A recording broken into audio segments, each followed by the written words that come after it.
Il est important aussi de savoir à quoi correspond chacun des capteurs de température. Déjà, le capteur de température noté TI6 va nous permettre d'avoir la température de la vapeur entrant dans la bougie. Il se situe ici. Nous allons ensuite avoir les différents capteurs relatifs au mélange que l'on va concentrer. D'abord, TI1, qui va mesurer la température d'entrée de l'alimentation. Ensuite, TI2, qui va mesurer la température de l'évaporat.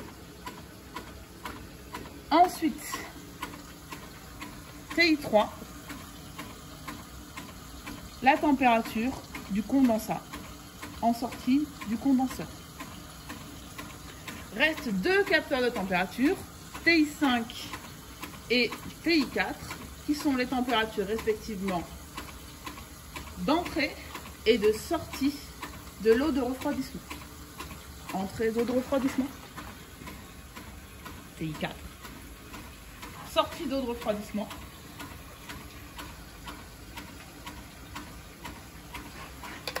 ici, TI5.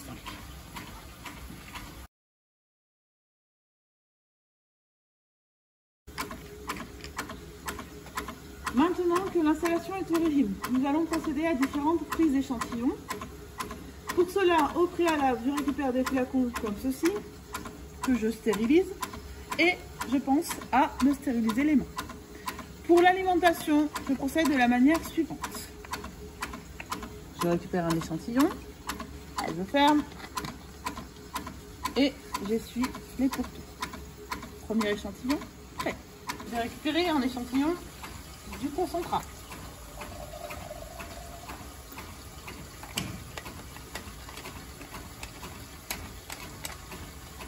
Puis de l'évaporat.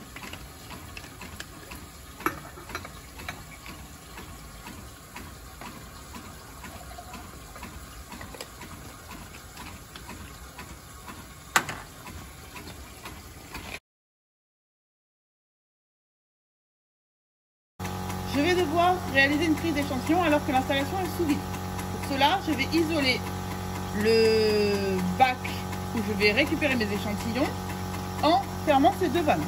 Je suis donc limitée dans le temps pour récupérer mes échantillons. Je vais isoler aussi par rapport à la pompe à vide en fermant cette vanne-là. Et je vais casser le vide à l'intérieur. Vous voyez, la pression retourne à 0 bar. Et là, je peux prendre un échantillon. Puis, je referme ici. Je rouvre cette vanne et j'ouvre cette vanne et cette vanne.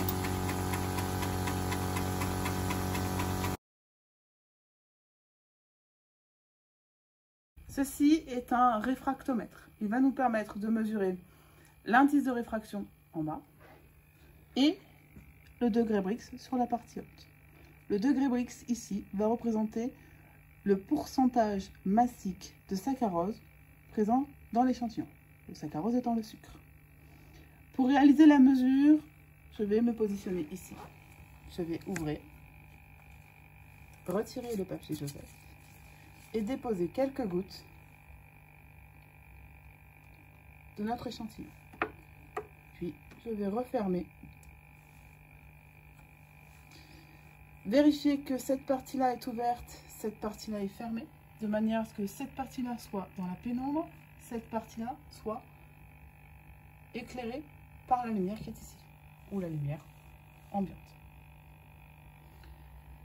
Une fois que c'est fait, je vais réaliser différents réglages de manière à avoir ici la partie pénombre et la partie lumière qui se séparent au niveau du centre de la croix présent dans l'oculaire. Pour réaliser les réglages, j'utilise la molette qui se situe ici.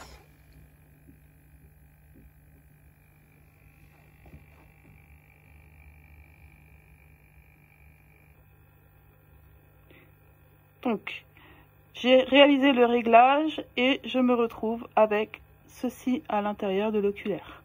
Cela me permet de regarder la valeur du degré Brix que je vais trouver ici. Si je regarde, je vais avoir un degré Brix qui va être de 18,5.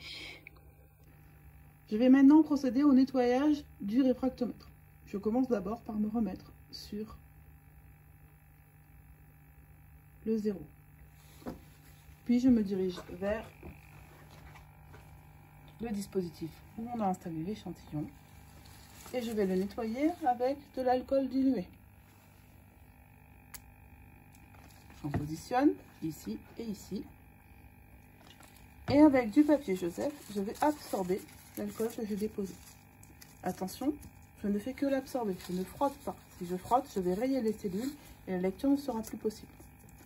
Donc, on positionne du papier Joseph jusqu'à ce que ce papier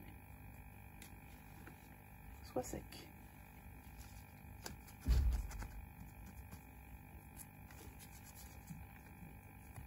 Une fois qu'il est sec, je positionne une feuille de papier Joseph, je referme le dispositif, j'éteins la lampe, j'éteins l'appareil et j'éteins ici.